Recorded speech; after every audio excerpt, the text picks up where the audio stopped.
Les enfants se mobilisent aux côtés des forestiers. L'opération est en cours. 1500 arbres sont plantés en forêt de Persaigne. Des chênes, mais aussi quelques arbres fruitiers pour renforcer la biodiversité. Des pommiers, des poiriers, des pruniers, que des arbres fruitiers.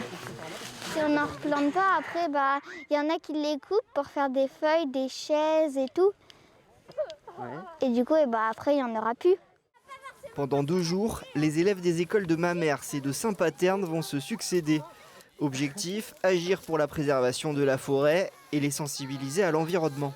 C'est quelque chose qu'on travaille avec les grands, on découvre le lieu où on habite, on essaie de se renseigner sur ce qu'il y a autour de nous. Et la forêt, quand même, est juste à côté de chez nous, donc c'est important pour les enfants de la découvrir. L'action pédagogique va ensuite se poursuivre dans un projet d'échange avec des enfants de Côte d'Ivoire. Eux aussi participent à ce programme de plantation éducatif. Pour chaque arbre planté en France, 2 arbres sont aussi plantés dans un pays d'Afrique. On a commencé par travailler que dans le massif de la forêt de Bercé, où on a impliqué à peu près 500 enfants dans la replantation de 10 000 arbres. Et on s'est dit qu'on voulait continuer, changer de forêt, parce qu'on avait planté tous les arbres prévus à Bercé. Donc c'est pour ça qu'on est ici, c'est que c'est une forêt qui a besoin d'être replantée pour l'adapter un petit peu au changement du climat, à l'évolution du climat.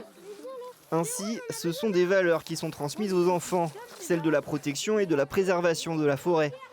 Dans cette parcelle, les arbres plantés aujourd'hui serviront aux générations futures. La récolte finale se passera dans 180 ans.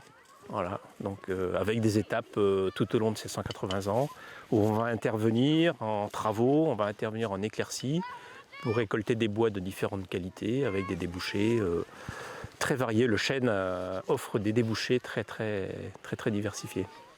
Retour à l'école pour les enfants de Mamers, mais le programme éducatif continue aujourd'hui en classe, avec des leçons dédiées aux notions forestières.